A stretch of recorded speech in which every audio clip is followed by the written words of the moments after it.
정확히 번역하면 이렇게 번역해요.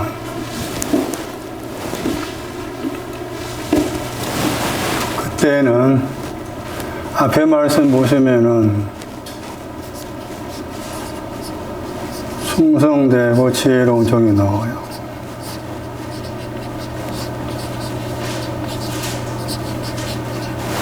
그 다음에 충성되고 지혜로운 종의 반대 개념으로 악한 종이 나와요. 악한 종의 결과는 슬피 울다, 이를 갈다, 이렇게 나와 있죠. 그래서 그때라는 이 단어는 여기 악한 종이 슬피 울고 이를 가는 것과 관련이 돼요. 그럼 이 악한 종의 신앙은 미련한 처녀보다 높아요. 슬기로운 종보다 낮고, 잘 구분하셔야 돼요. 미련한 처녀보다는 높고,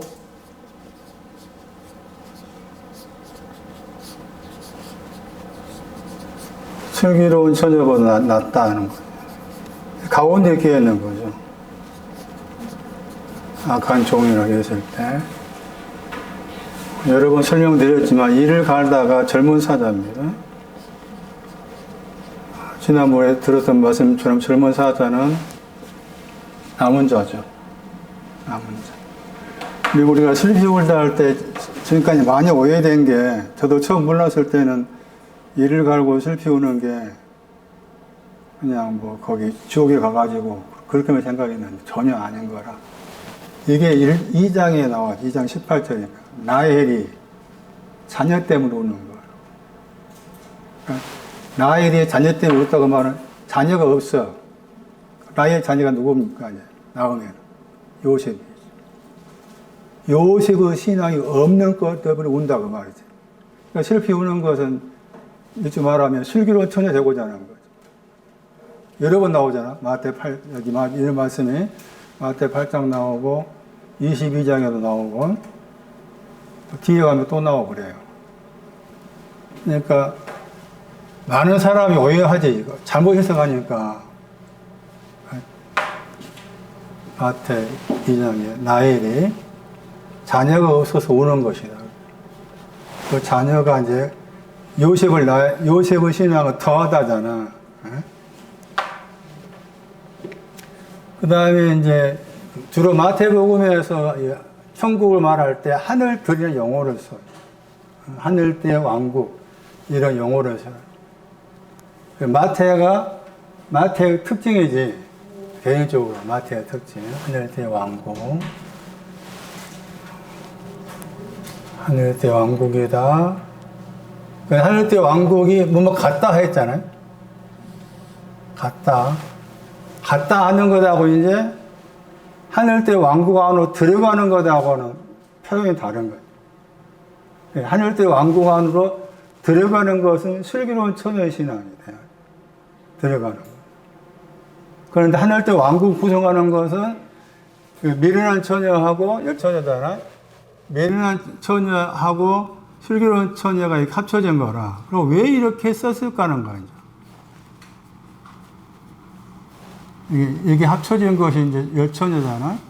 그런데 왜 하늘들의 왕국을 이렇게 두 가지 표현을 했을까라고 했을 때, 마태 5장 가면은 하늘들 왕국 안에서 작다는 말 나오고 하늘들 왕국이 크다는 말이 나와. 저는 처음 그거 볼 때 무슨 말 모르겠어요. 왜 하늘들 안에 천국에서 작은 곳이 있고 큰 곳이 있는 거야? 이해가 안 돼. 그 작다가 이 사람이야. 크다가 이 사람이야. 5장 봐봐요. 그래서 천국은 미련한 처녀와 슬기로운 처녀로 되어 있다. 그게 천국이다. 천국으로 들어간다는 것은 슬기로운 처녀가 돼야만이 들어간다. 그런데 왜 천국에 대해서 작다, 크다라는 말을 했을까? 마태 5장 19절에 천국에서 그게 작다 했죠. 그 다음에 천국에서 크다 했죠. 거기에서 천국에서 작다 하는 것이 뭐냐? 천국에서 크다는 것이 뭐냐라고 했을 때 천국에서 크다가 이 슬기로운 처녀라 그 말이고 작다가 미련한 처녀가 되는 거예요.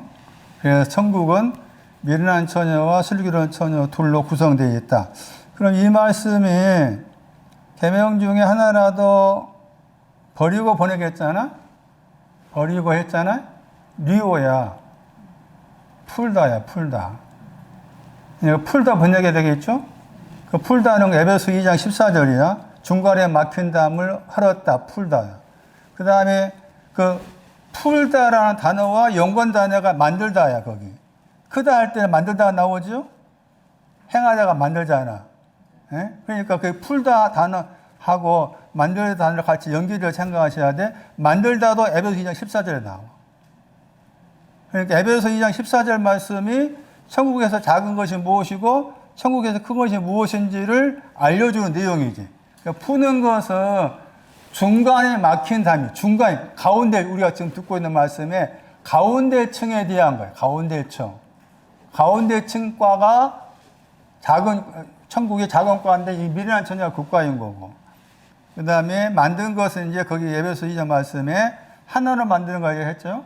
하나로 만드는 그것은 슬기로운 처녀과인 거예요.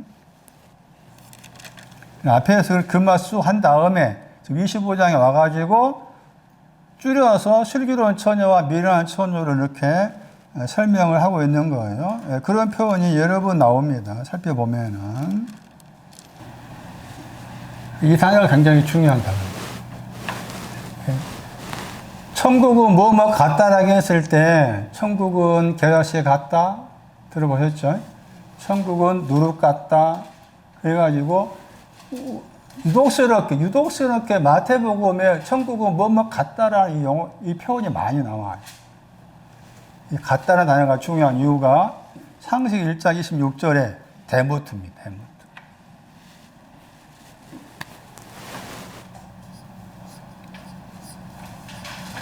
우리 번역은 모양이었죠? 아예 원어로 아예 외워야 됩니다. 이 데모트라는 단어가 같다의 뜻이에요. 같다. 그래서 이 마태복음에서 천국은 뭐 같다, 겨자씨 같다, 뭐 누룩 같다라고 했을 때 그 같다는 창세기 1장 26절에 우리의 모양으로 만들자 했을 때 그때 우리는 하나님과 예수 그리스도예요. 그런데 거기에서 이제 우리의 모양을 만든다고 했을 때 그게 천국을 만들다 그런 의미가 되는 거지. 그래서 이 같다는 단어가 히브리어로 이 단어와 연관된 사실을 아는 게 중요해요. 그래야만이 창세기 1장 26절 말씀에서 우리의 모양이 뭔가를 알 수가 있는 거지. 물론 제가 다시 이제 에스겔 1장 가가지고 거기 더 정확하게 이 데모트에 대해서 더 설명을 드리겠지만, 그 다음에 신랑을 만나러 가요. 신랑을 만나러 가는 이게 이제 천국에 들어가는 거예요. 천국에 들어간다는 것은 신랑을 만나러 가는 거예요. 신랑에 대한 설명이 나와요. 신랑의 표현이 여러 군데 나오지만 대표적인 구절이에요. 해가 신랑입니다. 이 표현이 어떻게 신랑을 해로 묘사했는지, 여기 또 신랑 나와. 번역도 한다면 사모로 쓰다의 번역. 거기에 신부가 나와요. 이 구절에. 신부가 나와요. 그러니까 신랑을 만나러 간다 하는 것은 이 처녀가 이제 신부로 바뀌어지는 거예요. 그 슬기로운 처녀가 신부가 되는 거죠. 이 구절에 신랑이 있고 신부가 있어요. 사모 번역했죠? 다르게 번역 화관. 거기 구절에 구원을 말해요. 신약 성경 말씀에도 해에 대해서 많이 나오잖아요. 그 해의 상징이 부정적인 것도 있고 긍정적인 것도 있어요. 어떤 경우에서는 해가 어두웠다겠죠. 그때 어두워졌다가 스코토스야, 흑암이야. 흑암. 해가 흑암된다 했을 때 그 해는 흑암과 관련된 해니까 더 낮은 위치잖아. 그러니까 고전 15장 가면은 해의 영광이 다르단 말 나와. 그 말의 의미가 해를 상징하는 것이 각각 다른 의미를 가지고 있다는 거지. 우리는 대부분이 해 그러면 한 가지 해석으로 생각이 쉬워. 그런데 그것을 이제 좀 바꿀 필요가 있는데, 요엘서 2장 말씀하고 사도행전 2장 19절 말씀 가면은 해가 스코토스 어두워졌다 했어. 흑암되었단 말이에요. 그러면 흑암이 오기 전에 해인 거잖아요. 여기에서는 지금 해를 정확하게 이 구절이 해가 신랑이라고 말씀한 구절이야. 19편 6절 말씀에. 그러면서 숨김이 없다고 해서 해의 신랑 앞에는 숨김이 없다는 말 나와요. 신랑의 신앙 시편 19편 보세요. 여호와 하나님도 신랑으로 말하기도 합니다. 해와 관련해서 19편 6절에 나오고 해는 신랑 같다겠죠. 9절에 19편 6절에서 해 할 때 정확한 번역은 그것. 그런데 그 앞에 이미 19장 5절 말씀에 해를 언급했어요. 해가 나오죠. 19장 5절에. 그 다음에 신랑의 거처가 나오죠. 신랑이 거처가 방으로 나왔죠. 신랑의 거처가 방에 있는 거라. 영어 번역은 침실이란 말이에요. 신랑의 거처가 방이다. 방에서 나왔다겠죠, 신랑이? 그러니까 신랑을 만나러 가려면은 신랑이 있는 곳에 나와야 되죠. 신랑이 있는 곳에 가야 되잖아, 신랑을 만나려면은. 그럼 신랑이 저기 방에서 나왔죠? 왜 나왔을까? 정주홍선이 만나고 싶어 나온 거야. 그 말이지. 방이라고 했잖아? 3번 나와. 히브리어로. 그 가운데 이 구절이 방의 신앙을 설명하는 구절이에요. 이사야 4장 5절. 또 이 방도 요엘서 말씀에 의하면은 신부가 있는 방으로 나와요. 요엘서 2장에는. 먼저 방 이사야 4장 5절 보세요. 여기 이사야 4장 5절에 그래서 방으로 설명했지만 다르게 번역했어요. 천막을 덮다 번역했죠. 오늘은 후파입니다. 후파. 오히려 번역을 침실로 번역하는 게 나을 것 같아요. 침실. 영어 번역처럼. 거기 모든 영광 위에 있다겠죠. 신랑의 방은 모든 영광 위에 있죠. 그 다음에 끼 했잖아요. 왜냐하면 했죠. 그러니까 거기 앞에 말씀에 이제 방과 관계에서 불과 불꽃이 나오죠. 그러니까 불꽃의 신앙과 연관되죠. 불꽃의 신앙과 신랑의 방이 연관되고, 요엘서 2장 16절은 3번 나온다고 했죠. 신랑의 방을. 그런데 거기에 또 이 방을 신부와 연관이 나옵니다. 요엘서 2장 16절. 3번 나온다. 신랑의 방이. 요엘서 2장 16절. 여기서 이제 지금 10편, 19편은 방이란 그 단어가 후파였는데, 여기서는 또 다르게 나와 있죠? 같은 침실인데 해 대리를 썼죠. 그런데 신부한테는 후파 썼죠. 요엘서 2장 16절에 번역 골방 번역했죠. 신부도 골방에서. 그러니까 신부의 신앙도 여기 후파 침실이란 거고, 그러니까 슬기로운 처녀가 신부란 거예요. 후파라는 그 침실이 있다는 거고. 자, 그래서 신랑이 있는 위치, 신랑을 만나러 간다 그 말은 신랑이 있는 침실로 간다 그 말이다. 신랑이 있는 침실로 간다는 말은 처녀에서 신부로 바뀌어져야 되는데, 그러려면은 뭐가 필요하냐 했을 때 그릇 안에 기름이 필요한 거예요. 마태 15장에 그릇 안에 기름이 신부가 되는 거예요. 그릇 안에 기름이 다시 돌아오셔가지고 중요한 게 이제 다시 또 여기 안 봤네. 61장 10절 이사야.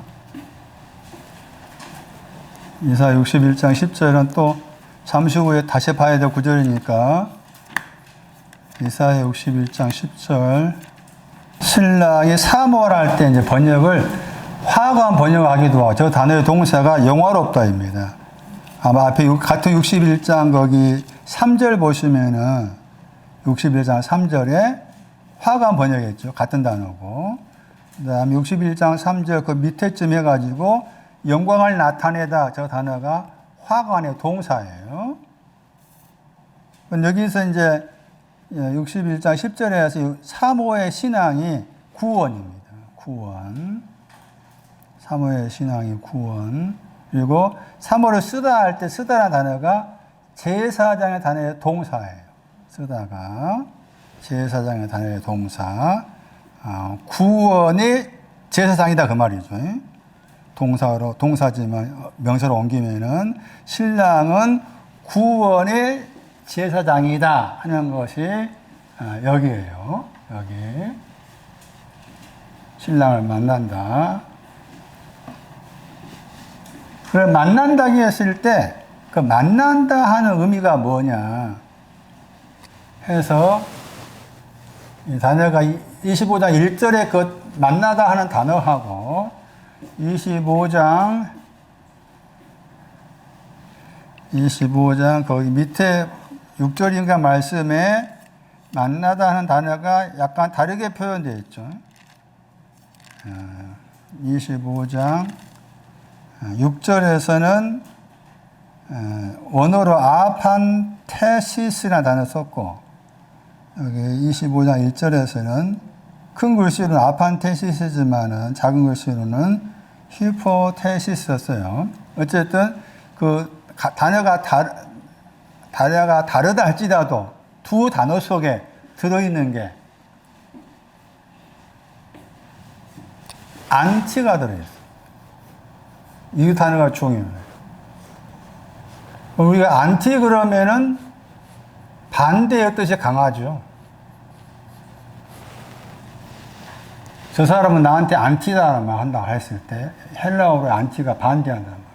그런데 좋은 뜻으로는 뭐 대신하다, 위하다 그런 뜻이 들어있어요. 해가지고 이 단어의 대표적인 구절이 이 구절입니다. 은혜 위에 은혜. 거기 안티가 나와. 그래서 신랑을 만나는 것은 은혜 위에 은혜가 있어야 한다는 거예요. 은혜가, 그 말은 은혜라는 것이 하나로 안 된다, 그 말. 은혜 위에 은혜. 거기 안티가 들어있어요. 신랑을 만나는 것은 은혜 위에 은혜를 가져야만이 만날 수 있다. 그 다음에 이 단어가 중요해. 영접하다. 거기서 횃불을 들었다 번역했죠? 횃불을 들고 오랬잖아요? 그게 다른 데서는 영접하다. 들다는 번역보다 영접하다 번역하게 나와요. 영접하다. 자신의 횃불을 영접하여. 자신이란 말도 중요해요. 유명한 철학자 소크라테스가 너 자신을 알라 했잖아요. 그러면은 이용록이라고 했을 때, 이용록가 네 자신을 알아라고 했을 때, 내 자신은 누군가는 나는 누구냐?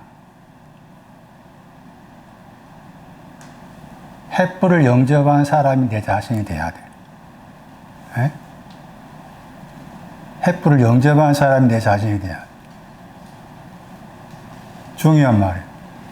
너 자신이란 말, 자신이란 말. 횃불을 영접한 사람이 내 자신이 돼야 되고, 두 번째로, 영접한단 말 두 번 나와. 그것도 중요해. 영접하다 몇 번 나온다고? 25장 3절.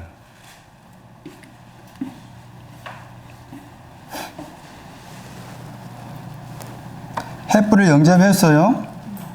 예, 등은 번역을 횃불로 바꾸라겠죠. 횃불을 영접해서 그 횃불을 설명드렸던 거 사사기에서 7장 16절, 사사기 7장 20절이었죠. 왼쪽에 있는 횃불, 가운데 있는 횃불. 횃불을 영접했다 했고 그 다음에 자신과 함께 기름을 영접하지 않았다겠죠.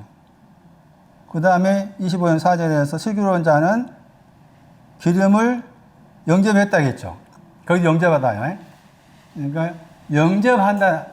내가 그냥 바꿔 말하면 내가 주님을 영접한다 했을 때 영접하는 것은 두 번에 걸쳐 하는. 영접 몇 번 한다고? 두 번에 걸쳐야 돼. 한 번은 횃불을 영접한 거고, 두 번째는 기름을 영접하는. 그럼 반드시 기름은 어디에 있어야 돼? 그릇 안에 있어야 돼. 그릇 안에 있는 기름을 영접해야 돼. 영접하다 말을 들으면은 생각나는 구절이 없나요? 많이 들었던 구절. 뭘까? 손 나니? 영접한다 말을 들을 때 어느 구절이 생각나나? 요한복음 1장 12. 다시 해석합니다. 요한복음 1장 12절을 보세요. 영접하다는 두 번 하는 거다. 요한복음 1장 12절 보세요.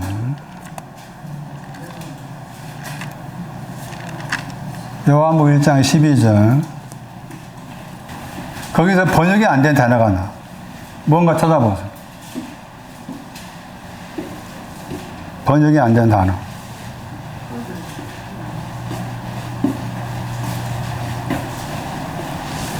요한복음 1장 12절 말씀에서 번역이 안 된 단어가 나와. 현주자매 번역이 안 된 단어. 응? 틀렸어. 잘 봐야 돼. 대입니다, 대. 그러나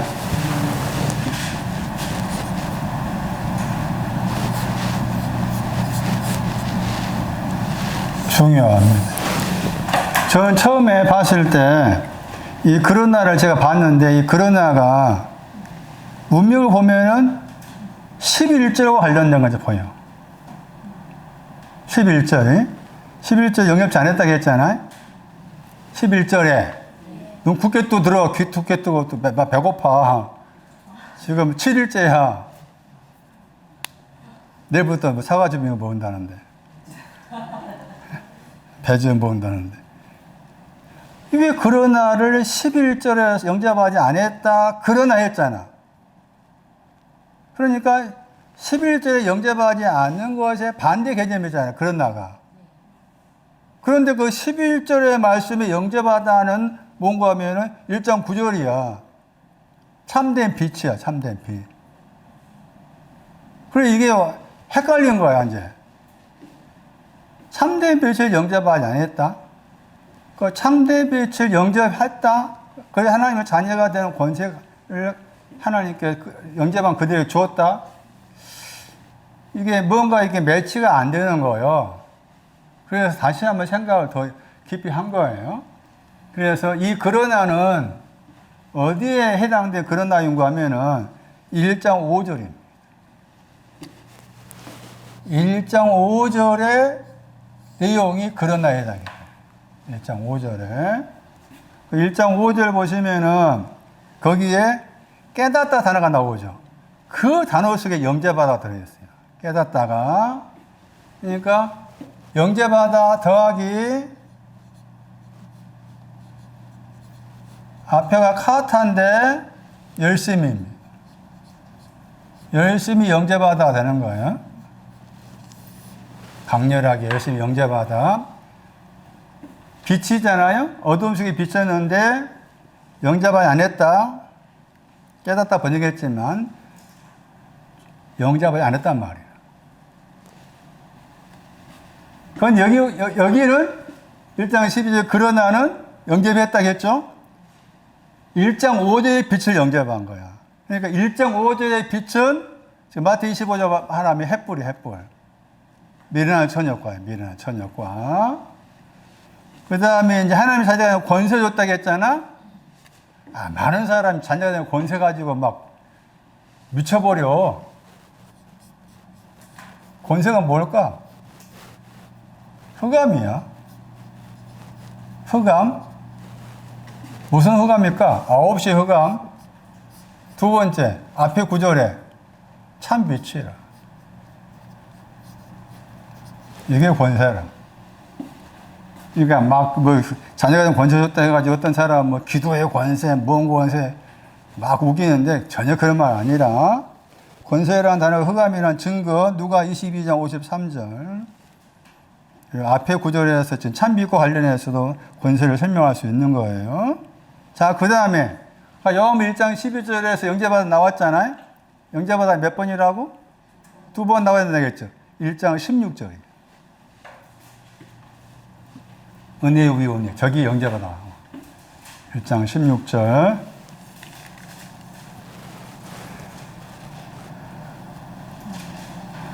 그의 충만함이라겠죠. 이 충만함이 은혜 위의 은혜. 충만함이 은혜 위의 은혜고, 그의 충만한 대로부터 우리 모든 사람이 받았다겠죠. 1장 16절. 영접받아. 남바노 영접받아. 그러니까 1장 16절에서 그의 충만함, 은혜 위의 은혜, 그게 1장 9절에 참빛이라. 1장 9절에 참빛. 그래서 요한복음 1장 12절에 영접받아, 요한복음 1장 16절 영접받아, 요한복음 1장 12절 영접한 것은 그냥 빛을 영접한 것이고, 요한복음 1장 16절 은혜 위의 은혜, 충만함을 영접한 것은 1장 9절에 참빛을 영접한 것이다. 참빛을 영접한 것이 그릇 안에 기름을 영접하는 것이다. 영접은 두 가지 해야 된다. 12바구니 7광주리 그 차이가 뭘까? 거기에도 나와. 12광주리 12바구니 그 다음에 7광주리 거기에도 영접하다가 나와요. 마태 14장 19절 5개의 떡을 영접하다 가져다가 영접하다요.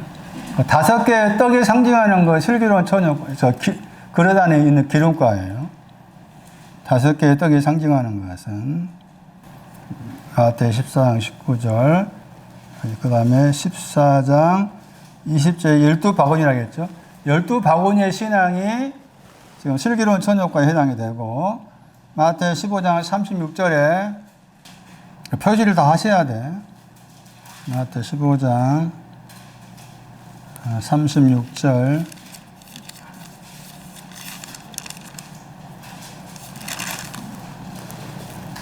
7개 떡 영접했다 했죠. 7개의 떡을 영접했다 했을 때 7개의 떡을 상징하는 것이 첫 번째 영접하는 것. 7개의 떡과 관계에서는 축사하시고 했죠. 축사하시고 거기에 속에 탕감마다가 들어있어요. 7개의 떡을 하기 위해서는 탕감마다가 들어있고 그 다음에 5개의 떡은 축복하다야. 내용이 달라. 그러니까 그렇게 제가 말씀드렸죠. 이 두 개 내용도 내용적으로 다르다는 것을 찾아내야 된다. 14장 말씀에 다 찾아서 입에다 먹여줘야 돼. 어디 나오나? 14장 19절에 유로 개월 단어가 달라. 번역은 똑같죠? 단어가 달라. 왜 다른 단어 썼냐 했을 때 5개의 떡과 7개의 떡을 말씀한 비교하면서 7개의 떡과 관련된 것은 미련한 처녀과하고 5개의 떡과 관련해서는 슬기로운 처녀과야. 그게. 그래서 유로교라 단어가 원래는 축복하다 할 때 축복하다 단어고 저쪽에서 살이하다 축사한다고 했을 때는 거기에는 탕감하다가 들어있어. 탕감하다. 그러니까 내용도 아니 다른 거야. 같은 개념이 아닌 거지. 그럼 12바구니 7광주라 했잖아. 그때 바구니랑 그 단어하고 광주가 또 달라. 다른 내용이야. 그 광주과가 가운데 과야. 찾아보면은. 그러니까 12광주리 아니 17광주리인가 하고 12바구니라고 했을 때 그 광주리의 바구니나 그 용어도 다르게 썼다. 왜 이렇게 다르게 표현했느냐라고 했을 때 의도적으로 우리한테 이 내용 읽을 때 잘 눈을 크게 뜨고 잘 살펴서 무슨 차이가 있는지 살펴봐라라고 우리한테 제시해 준 건데 근데 그게 잘 안 되지. 다시 봐봐요. 선지자를 영접하면은 또 의인을 영접하면은 그런 구조에 나와요. 거기에서도 여기 영접하다 하는 그 단어가 나와요. 그게 어딜까?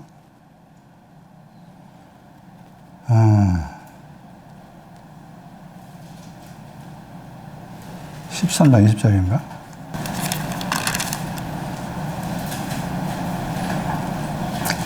아닌데. 못 찾겠네. 다른 구절 볼게요. 고전 9장 25. 고전 9장 20. 영접하다가 두 가지로 말씀하고 있다는 거. 고전 9장 25절. 거기 보시면은 썩을 멸류관 나오죠. 썩을 멸류관은 얻고자가 영접하다. 그 다음에 썩지 아니할까 나오죠. 영접하다 단어가 두 내용을 같이 포함하고 있는 거죠. 그러니까 썩을 멸류관을 영접했다. 그 다음에 썩지 아니할 멸류관을 영접했다. 썩을 멸류관 영접한 것 미련한 처녀 그 말이고 썩지 아니할 멸류관 영접한 것은 슬기로운 처녀가 되는 거고 그런 표현이 할 수 있어요. 로마서 8장 15. 햇불을 영접한 것은 로마서 8장 15절에 의하면은 종의 영을 영접한 것. 햇불을 영접한 것은 종의 영을 영접한 것이고 그 다음에 기름을 영접한 것은 양자, 아들됨, 양자의 영을 영접한 영접하는 말 두 번 나오죠. 양자의 영을 영접한 것은 기름을 영접하는 거. 그래서 마태복음 25장 해석한 데 있어서 영접하다 하는 단어가 중요하다. 그 다음에 이제 밖으로 나갔어요. 그러니까 밖으로 나가려면, 밖으로 나가는데 필요한 것이 신랑을 만나러 나간 거잖아요. 그러니까 밖으로 나가는데 필요한 것이 이제 그릇 안에 기름인 거죠. 그릇 안에 기름. 그래서 밖으로 이제 그릇 안에 기름 가지고 나가야 돼. 신랑 만나려면. 그릇 안에 기름 되고. 밖으로 나갔잖아, 이제. 밖으로 나갔으면 들어가야 되잖아. 밖으로 나갔다 해서 들어가야 되잖아. 그 들어가는 거 25장 다시 봐봐. 들어가는 쪽이 어딘가. 25장, 밖으로 나가다 반대말 25장 10절이에요. 25장 10절에 신랑이 어무로 예비하였던 자들은 함께 혼인장에 들어가고 문 닫혔다 나와 있죠. 그게 들어가다 나오죠. 그 단어가 밖으로 나가다의 단어의 반대야. 그러니까 밖으로 나갔다 그 말은 안으로 들어갔다 그 말이에요. 안으로 들어가다.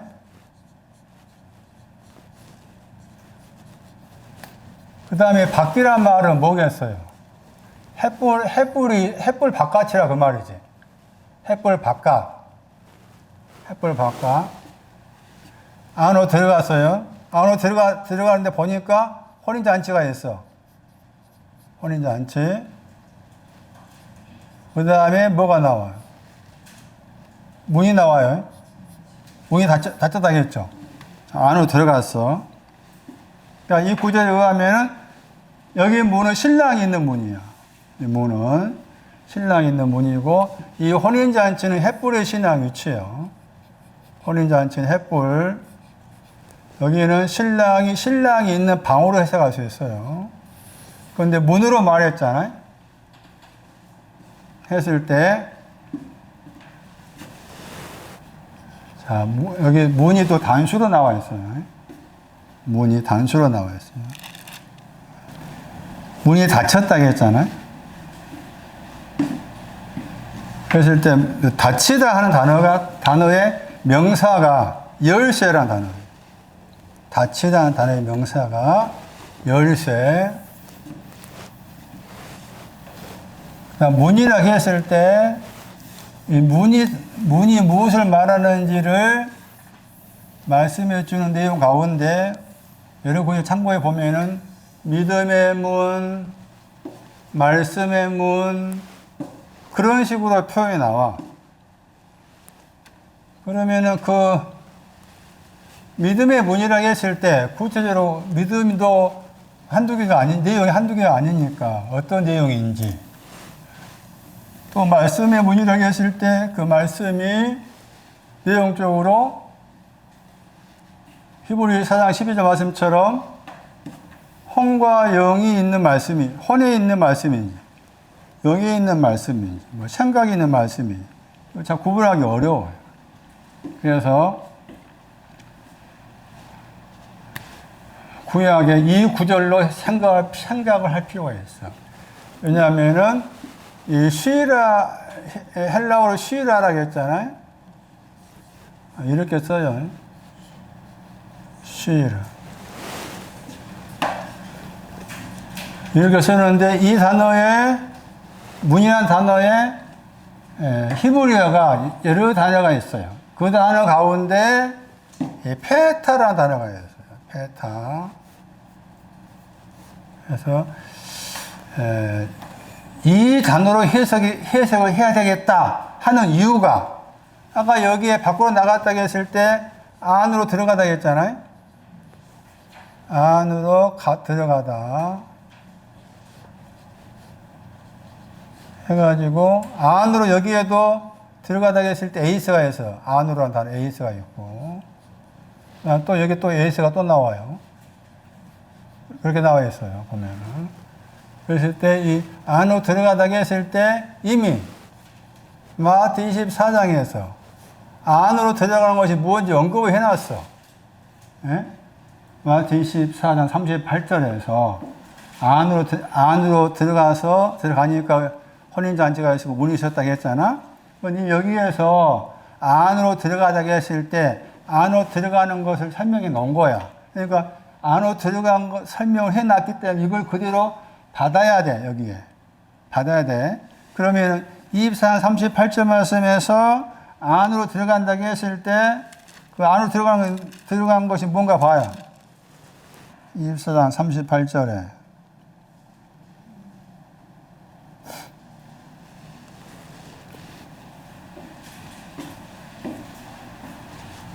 방주잖아요? 방주예요, 방주. 그러니까 여기도 혼인잔치와 문으로 들어가다 했을 때 그 혼인잔치 문의 내용도 방주와 관련된 거예요. 방주와 관련된. 그러니까 방주 안으로 들어갔어. 그러면은, 그러니까 말씀드린 것처럼 이쪽에 지금 문이 있었잖아요. 여기에 문이 있었죠. 혼인잔치가 있고 문이 있었어요. 둘 다 나왔잖아요. 혼인잔치는 가운데 층이나 있고, 그 다음에 문은 위층에 해당이 돼. 방주랑 들어갔어. 했을 때 여기에 방주 관련해서 문이 나와.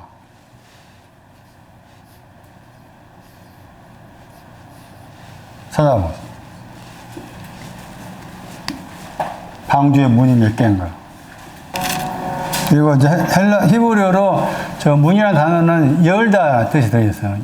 문이라는 그 단어 속 동사가 열다야. 귀를 열다, 입을 열다, 반석을 열다. 그럴 때 이미 쓴 단어라.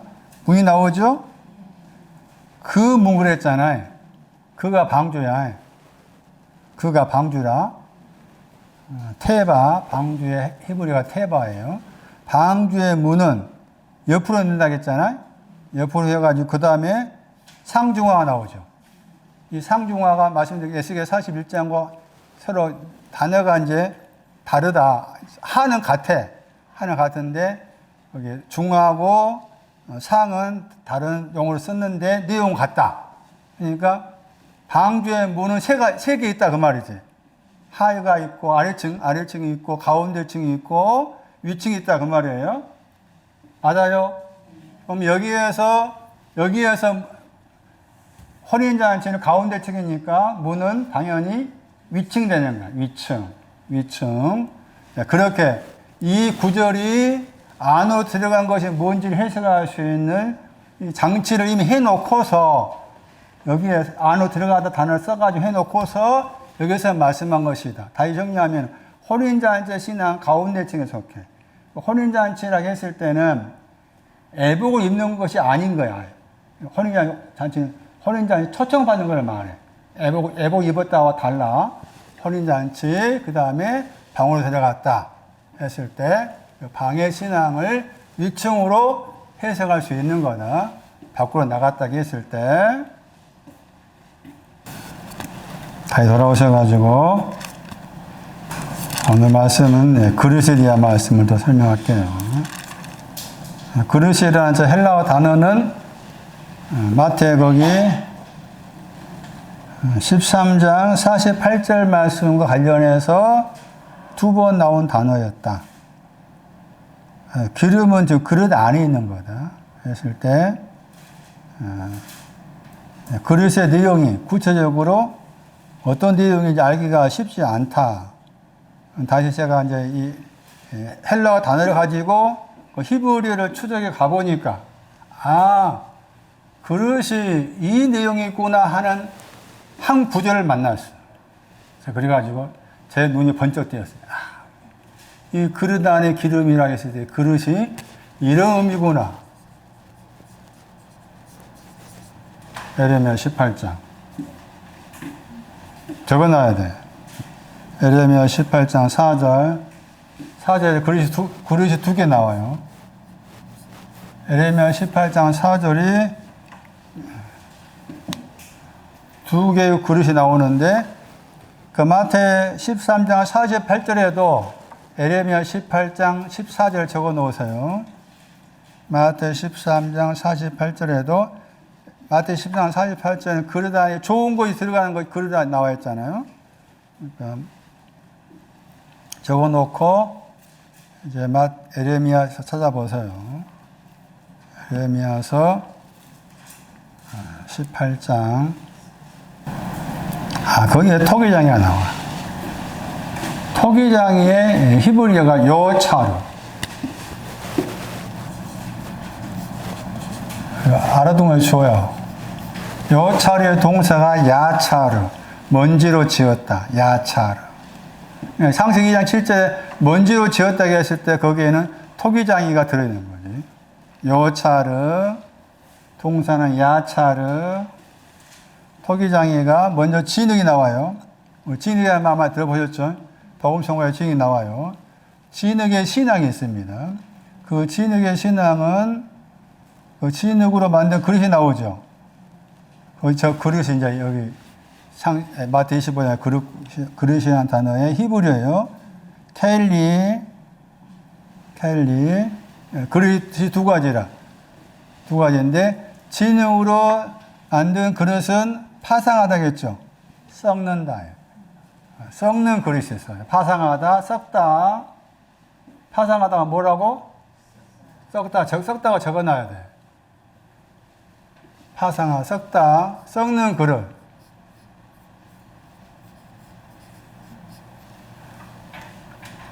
썩는 그릇이 있고, 그 다음에 이제 그릇을 또 만들었잖아요? 거기에 슈브라는 단어가 나와. 저 단어도 참 귀한 단어. 그러니까 번역을 안 해놨지. 방향을 바꾸고. 토기장이신 저분께서 썩는 그릇을, 썩게 하신 그 그릇에 대해서 방향을 바꾸어서, 그 말이에요. 방향을 바꾸어서 뭘 만들었어요? 다른 그릇 만든. 이 다른 그릇이 마태 25장의 그릇이야. 다른 그릇. 그러면 다른 그릇이라고 했을 때, 다른 그릇. 다르다는 말이 뭘까요? 다른 그릇 했을 때. 다르다는 말. 썩지 않다. 그렇죠. 앞에는 썩는다고 했잖아. 썩는 거기에서 방향을 바꾸어서 다른 그릇을 만들었다고 했을 때 그 다르다 하는 것이 썩지 않다. 물론 다르다가 부정적으로 사용될 때가 있고 긍정적으로 사용될 때가 있는데 여기에서는 긍정적으로 사용된다. 예를 들면 다르다 하는 용어가 나와 있는 어떤 구절을 떠올리게 되면은 이런 말씀 많이 들어보셨을 거예요. 민수기 14장 24절 말씀에 갈렙은 저들과 영이 달랐다겠죠. 그때 갈렙이 가진 다른 영이 뭔가 하면 다른 그릇을 가졌다. 다른 그릇을 가졌다. 그 다음에 또 한 구절 이사야서 28장 11절을 참고하면은 거기에 다른 방언이 나와. 그러니까 사도행전 2장 4절에 다른 방언이 사도행전에 있었던 게 아니야. 이사야 28장 11절에 다른 방언도 다른 그릇이야. 동시에 사도행전 2장 4절 다른 방언. 이 다른 방언도 다른 그릇이야. 내용 말한다면은. 그래서 다르다 했을 때 썩지 않아. 썩지 않아. 그럼 이 다른 그릇에 뭐가 들어있어요? 방에 그림이 들어있죠. 여기 구절에서는 토기장이야. 거기에 자기가 번역했던 단어가 토기장이라. 토기장이의 눈 안에 의견이 눈이에요. 토기장의 눈 속에서 선하다가 정직이라. 정직. 선하다가 정직. 동사라. 선하다가 정직이고 동사예요. 정직하다. 똑바로 나가다. 똑바로 나가다. 정직하다. 많이 들어봤잖아? 어디라? 벳세메스. 맞아. 벳세메스야. 이 정직이 벳세메스는 말이야. 그래서 같은 단어니까 사무엘상 6장 12절 벳세메스대로 가는 다른 그릇이에요. 벳세메스로 가는 다른 그릇. 정직의 신앙은 벳세메스로 가는 것을 말해. 거기서 벳세메스 할 때 세메스가 해야 신랑의 집. 예? 신랑의 집이 벳세메스. 신랑의 집이 벳세메스. 그래서 이 다른 그릇에는 정직의 신앙이 들어있다는 거예요. 다른 그릇에는 정직의 신앙이 들어있다. 그것이 그릇에 대한 설명. 자, 그렇다면 이제 저 그릇 안에 있는 기름이 뭘까라고 했을 때 기름의 내용이 하나의 뜻이 있는 것이 아니고 여러 가지 뜻이 있어요. 에스더서 2장 보시면은 기름을 말할 때 기름을 몰약이다. 몰약의 기름. 에스더서 2장 12절. 이사야 45장 6절에 의하면은 혼인잔치에 쓰여진 기름. 이렇게 나오기도 하고. 출애굽기 25장 6절 가면은 기름이 두 가지가 나와. 하나는 기름 부을 때 쓰는 기름. 다른 하나는 거기에 번역을 이제 등 번역했는데 그 등이라는 단어가 창세기 1장 14절 말씀에 광명이에요. 광명. 그래가지고 뜻이 기름의 의미가 여러 가지 뜻이 있다 그 말이지. 그러면 이제 우리가 기름 그러면은 누가복음 7장 말씀 보시면은 누가복음 7장 거기 40 몇 절인가 말씀에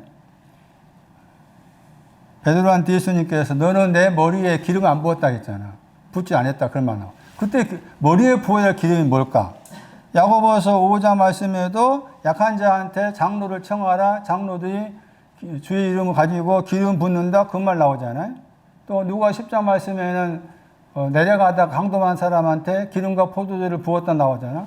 그때마다 히브리 1장 9절인가 말씀에 기쁨의 기름 표현 나온다. 그랬을 때 그 기름이 한 가지 의미가 아니란 것을 알아야 돼. 그 말은 하나의 내용 가지고 다 해석하면 안 된다 그 말이지. 그릇 안에 있는 기름, 이 기름 가지고 방금 말씀한 기름과 포도주를 부었다 하는 누가 10장으로 가서 해석하면 안 된다 그 말이지. 그랬을 때 여기 지금 그릇 안에 이 기름은 제일 높은 내용의 기름이다. 그리고 헬라어로 이 기름은 감람나무 관련된 기름이다. 감람나무, 감람산과 관련된 단어라. 그랬을 때 여기에서 기름이랑 히브리어의 뜻 가운데 풍부하다는 말이 들어있어. 풍부하다는 말이 들어있어요. 여기 이제 그릇 안에 있는 기름은 신명기에서 32장 13절이에요.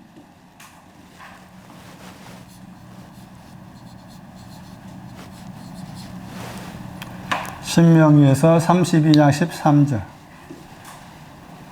거기 보세요. 신명기 32장 13절. 굳은 반석할 때 반석이 추르잖아. 추르는 구원이죠. 구원이고 기법 외치다는 거죠. 굳은 반석에서 기름 나오죠. 저 기름입니다. 반석에서 나온 기름이니까 구원으로 기뻐하고 있다. 구원으로 풍부해 있다. 그런 뜻이라 그 말이죠. 구원으로 풍부해 있다. 기름을 번역할 때 풍부의 뜻이 있으니까 굳은 반석에 나오는 기름, 구원으로 풍성해 있다. 이미 여기에 이제 다른 그릇이라는 저 안에 다른 그릇의 신앙이 정지가 나니까. 똑바로 입에 갔다 그 말이잖아요. 베세메스로 갔으니까. 다시 참고로, 아까 설명드릴 때, 여기서 그릇을 번역했잖아요. 그런데 이 단어가 다르게 번역하면은, 이게 보물로 번역하기도 해. 그러니까, 다른 보물이라고 했을 때, 여기 아까 읽었던, 여기 나와. 이사야 61장 10절. 그러니까 그릇의 내용을 이사야 61장 10절로 해석이 가능하다. 신랑과 관계해서 신부가 나와. 이사야 61장 10절.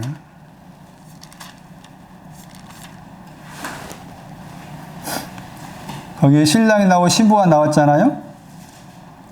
이사야 61장 10절에. 그 다음에 신부가 단장했다겠죠. 뭘로 단장했느냐? 자기 보물이라고 했잖아요.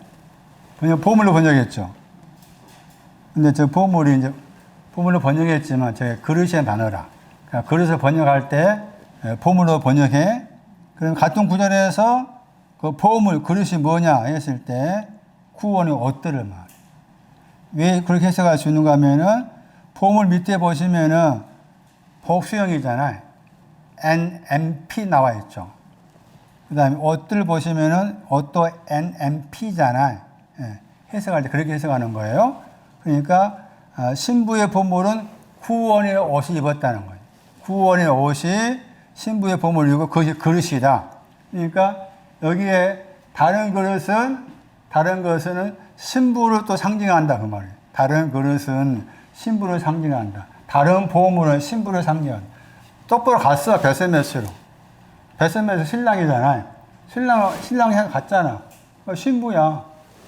구원의 옷.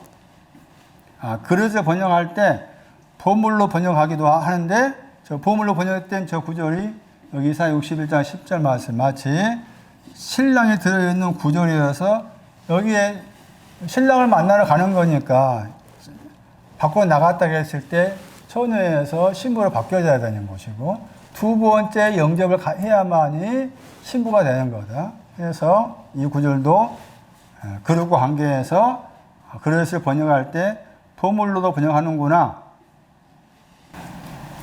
그 다음에 이제 자는 데에서 깨는 게 햇불이라겠죠. 자다, 마태 25장 5절에 자다, 그 다음에 25장 7절에 깨다, 일어나다 깨다. 그러니까 자는 데에서 깨는 것이 햇불을 영접한 거다 했을 때 자다 하는 단어가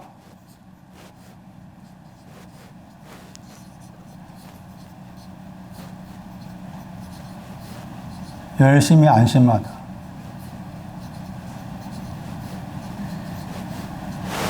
열심히 안심하고 있었단 말이에요. 자다가 열심히 더하기 안심하다가 되는 단어면 생각해서 안심해서. 아, 나는 이제 이 정도 신앙은 다 됐네. 그런데 생각해서 이렇게 안심하다 해서 이제 깨어나다가 이제 횃불을 영접한 거잖아요. 이거 어렵지. 이게 6이라겠죠? 6이 허가. 졸다 했죠? 졸다가 이제 기름을 영접하기 전이잖아요. 기름을 영접하기 9시에 허감. 기름을 영접하기 전. 조는 사람의 모델 나와요. 이사야 56장 10절. 벙어리 개, 소경.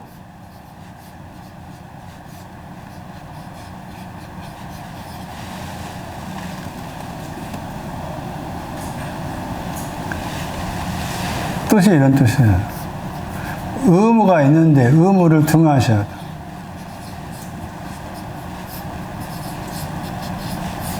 의무를 등하셔야 돼.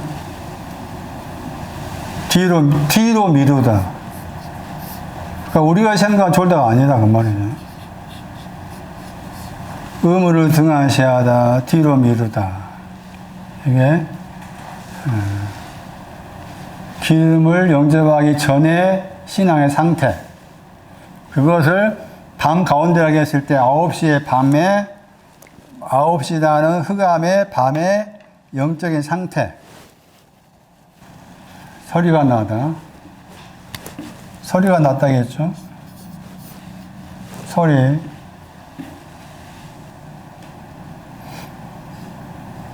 엽기서 39장 29절.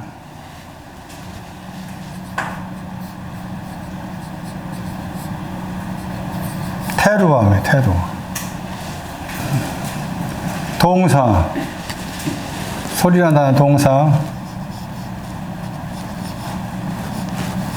서리도 내용적으로 다른 내용이 있지만, 여기서는 로마서 8장 15절. 아바 아버지라 부르지는. 소리가 그거예요. 아바 아버지라 부르지 있다. 동사가 크라우게. 자, 그 다음에 이제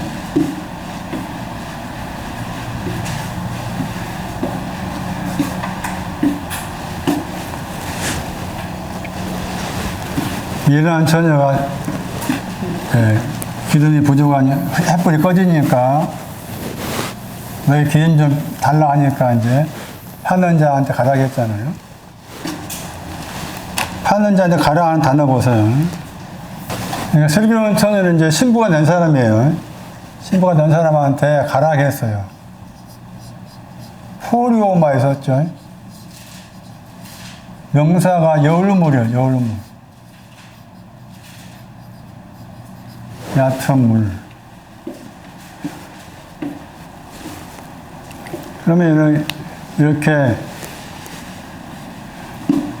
가라 그러면은 가야 되겠어, 안 가야 되겠어? 근데 안 가. 정부관사한테 가라 하면 가냐고. 안 가. 못 가는 거야. 그 어디로 간가 봐봐. 10절에 갔다고 했잖아요. 앞에 놓고 말. 이 단어가 중요해. 동사를 또 비교해 놨어.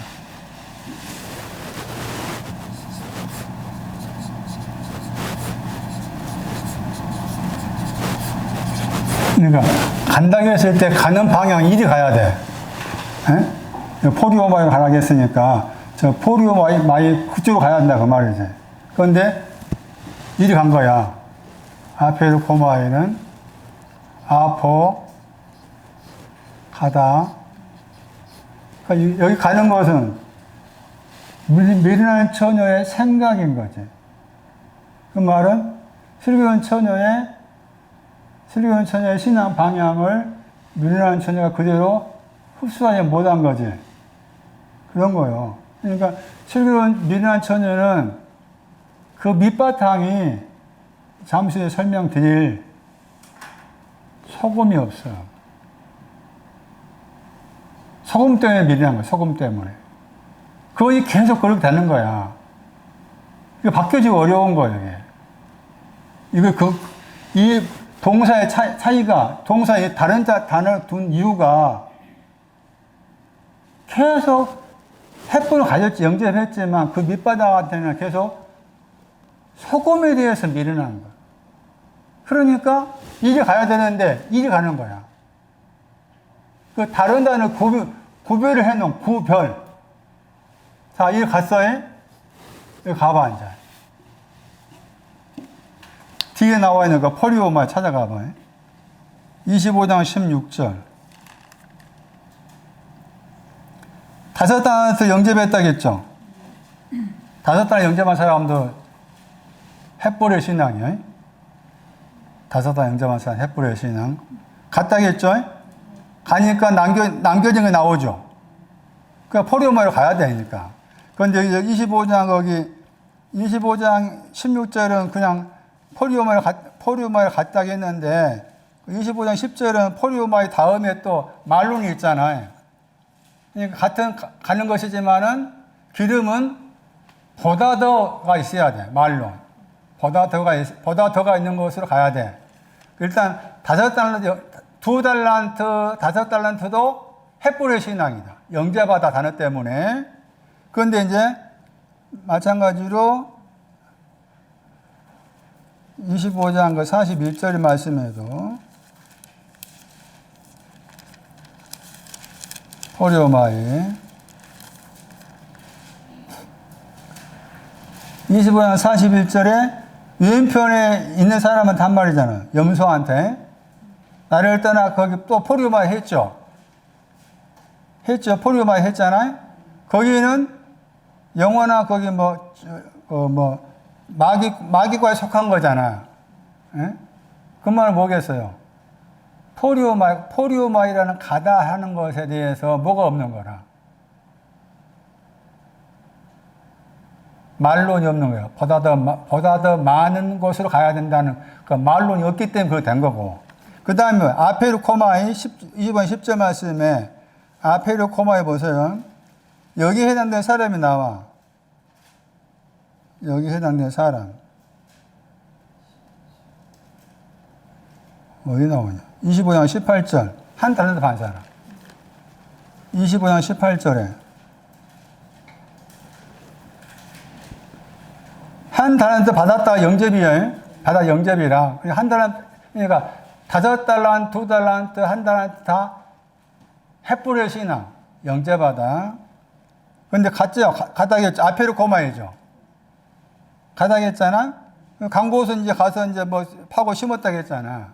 그러니까 지금 비교해 봤을 때 같은 가다이지만은 슬기로운 처녀가 말한 그 가다는 긍정적 방향을 말하고 있고 그 말에 듣지 않고 자기 생각으로 가는 그곳에는 한 달한테 받은 사상이 들어있다는 거죠. 그 앞에다가 써놓고서 다시 한 달란트 반 사람 이야기 꺼낸 것은 지금 한 달란트 반 사람의 신앙 사상의 뿌리가 어디에 있다 그 말이에요. 미련한 처녀에 있다 그 말이에요. 미련한 처녀에 있다 그 말이에요. 그래서 마태가 의도적으로 가다 하는 두 단어를 다르게 썼다 하는데 우리가 다시 한번 살펴봐야 할 말씀이고 그렇다면 말씀드렸던 것처럼 그 미련한 처녀는 어떻게 생각하면 슬기로운 처녀는 신앙의 선배를 할 수 있잖아요. 정상적 신앙의 신앙 온 사람이니까. 그 사람이 신앙의 방향을 말했을 때, 그래, 가야 되는데, 따라가야 되는데, 가지 않는 이유가, 아까 말했던 것처럼, 미련하다가 계속 마음의 자유를 잡고 있다. 그래서, 미련한 것이, 여기에 있어요. 자, 미련하다 설명하고 마칠게요. 마태 5장 보세요. 13절이에요. 12절 아니고. 물론 문맥상 살펴봤을 때 너희는 그 제자들이 해당이 돼요. 너희는 땅에 소금이다 했죠.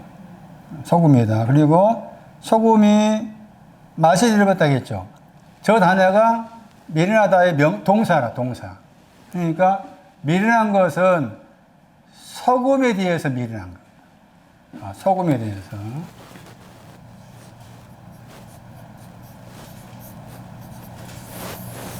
우리가 이제 실생활에서 소금의 역할이 있잖아요. 그러면 신앙적으로 소금의 의미가 뭐냐를 찾아야 돼. 왜? 주께서는 아직 그 땅의 소금이 아니요. 제자들은. 그런데 앞으로 그렇게 될 것을 바라보시고서 제자들 너희는 그 땅에 대한 거잖아요. 그 땅에 대해서 소금이다 했어요. 그 땅은 앞에 말씀에 그 땅은 유업을 받을 땅이야. 그 땅에 대해 소금이다 했을 때 그 땅이 뭐냐는 거죠. 이거 소금이 뭐냐는 거예요. 그러니까 이걸 모르니까 이제 소금이 뭔지 모르고 그 땅이 뭔지 모르니까 대부분 해석할 때 소금 우리가 알고 있는 상식으로 소금은 뭐 짜게 한다, 뭐 한다 이렇게 해석하잖아요. 여기를 해석하려면 왕하를 가야 돼. 왕하 2장. 왕하 2장 19절부터 보세요. 왕하 2장 19절. 그 성 사람들이 엘리사 이름이 하나님께서 구원하시다. 엘리사에게 고하되 우리 주께서 보시는 바와 같이 이 성읍의 터는 아름다우나 물이 좋지 못하다겠죠. 좋지 못하다 악하다. 악한 물. 저 악한 물이 흑암이란 거예요. 시편 18편 12절 말씀에 물을 흑암으로 상징화시켰어요. 물이 흑암이다. 악한 물이 흑암을 가리킨다. 악한 물 때문에, 흑암 때문에, 그 다음에 토산의 땅이에요. 그 땅이 번역을 읽지 못 떨어진다겠죠. 그 단어가 유산하다, 실패하다. 왕하 2장 20절, 19절 말씀 읽었고, 20절 보세요. 엘리사 가로되 새 그릇에 소금을 담아. 자, 여기에서 이제 소금의 역할이 뭔가를 말씀해 주는 중요한 구절. 그러니까 여러분이 실생활에서 김장 담고 소금 쓸 때가 올 때마다 멍청하게 하지 말고 이 구절을 소금을 생각하며 해야 돼. 소금이 무슨 일이라는가 보세요. 물을 고치는 일이라는 거예요. 흑암을 고치는 일. 소금이 하는 일이 흑암을 고치는 일을 해. 그러니까 미련한 처녀에게서 소금에 대해서 미련하다 그 말은 소금을 등한시한 거잖아. 소금이 자기를 고칠 것을 밀어내는 거지. 그러니까 흑암의 물을 고쳐야만이 고친 결과가 뭔가 하면은 다시는 죽지 않아. 다시는 유산하지 않아. 그래가지고 유산하지 않는 사람이 나와.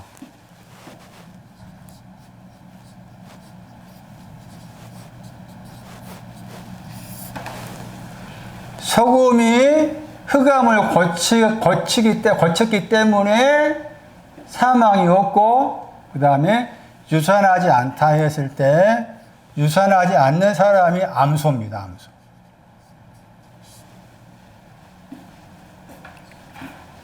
베세메스 암소. 엽기서 21장 10절.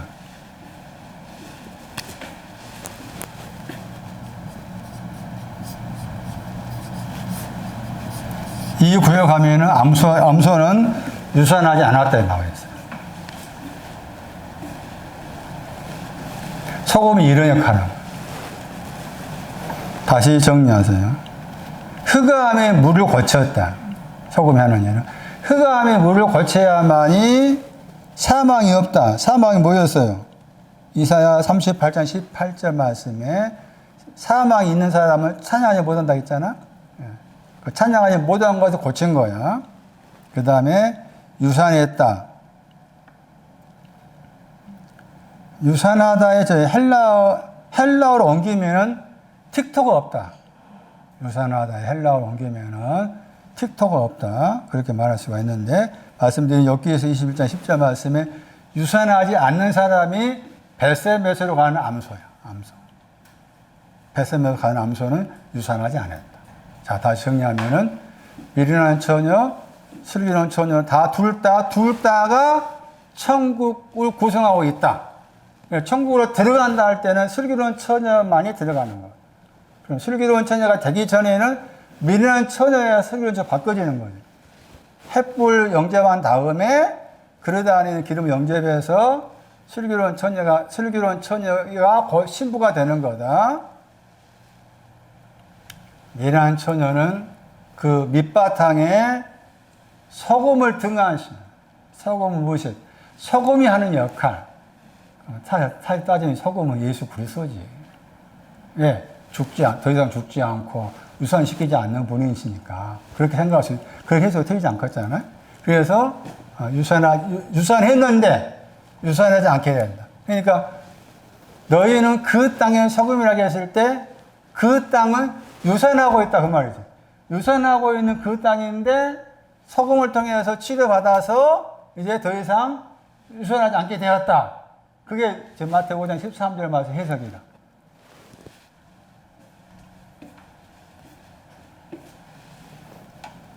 미련한 처녀가 소금에 대해서 미련했구나. 소금을 등한시하고 소금에 대한 관심을 가지 않게 되었구나. 소금에 대한 중요한 설명 가운데 왕하 2장 말씀이 소금을 설명할 수 있는 중요한 구절이다. 말씀드렸던 것 생활 속에서 김치 담을 때 소금이 필요할 때마다 소금은 나의 유산됨을 고친다. 내 흑암을 고쳐주시는 분. 죽지 않고 유산시키지 않는 분이시구나. 그러면서 제가 이제 지난주 해석했던 것에 대해서 해석을 제가 잘못했다 생각이 들어요. 여러분도 이제 같이 생각해 오세요.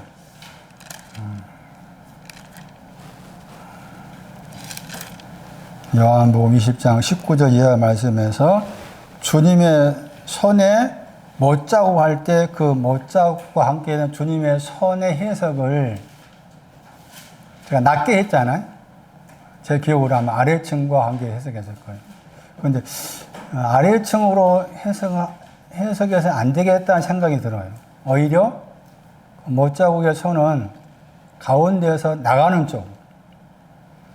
그렇게 생각하게 된 근거가 지금 문을 보니까 20장 19절 말씀에 문은 문들이잖아요. 아래층과 가운데층이에요. 문들이. 아래층과 가운데층. 가운데 오셨잖아요. 가운데 오셔가지고 손 내밀렸잖아요. 맞아요? 손 내밀었잖아. 그 말은 가운데 나오라. 그러니까 저 못자국은 지난주 해석은 골로새 2장과 연관이 같다고 봐야 되겠다. 골로새 2장 해석했죠. 가운데 나왔을 때 십자가에 못 박았다 했잖아요.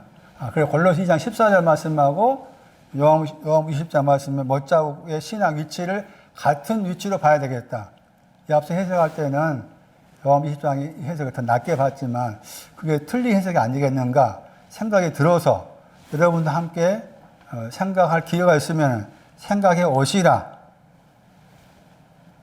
다시 요한복음 우리가 많이 알고 요한복음 3장 20절에 내가 문 밖에 서서 문을 두드린다 할 때 그 문은 어떤 문일까? 문 그러면 먼저 아래층 가운데 위층을 생각해라. 그랬을 때 요한복음 20장 말씀에서 문 밖에서 문 두드린다고 했을 때 그 문은 아래층 문인지 가운데층 문인지 위층인지 그 구분을 세 가지 내용이니까 구분을 지어야 돼. 또 마태 24장 말씀에 보면은 내가 문들 앞에 가까이 왔다 이 말 나와. 문들 앞에. 그땐 세 가지 다야. 아래층, 가운데층, 위층. 세 가지 다인데 요한복음 20장 말씀에서 그 문은 지금 위층을 말하는지 가운데층을 말하는지 그것을 찾아내야 되는데 힌트가 프로스 그를 향하여 들어갔다고 했을 때 거기에 힌트가 있고 그 다음에 너와 더불어 먹는다 할 때 먹는다 그 단어가 문이 어떤 문인지를 설명해 줄 수가 있어요. 그래서 말씀드린 것처럼 문이라고 했을 때 그 문을 한 가지로 해석할 것이 아니라 세 가지 뜻이 들겠다라고 전제를 해놓고서 살펴봐야 될 부분이다. 그러면 다시 마태 6장 말씀에서 너의 골방에 들어가서 너의 문을 닫고 기도해라. 은밀히 보시는 네 아버지께서 갚아준다고 했을 때 그때 그 문은 지금 어떤 내용의 문일까 하는 것도 생각해 볼 필요가 있겠죠. 문과 관계해서 생각할 수 있는 내용들이 많다 하는 것도 말씀드리고 다음 주에 계속하겠습니다. 오늘 여기까지 하겠습니다.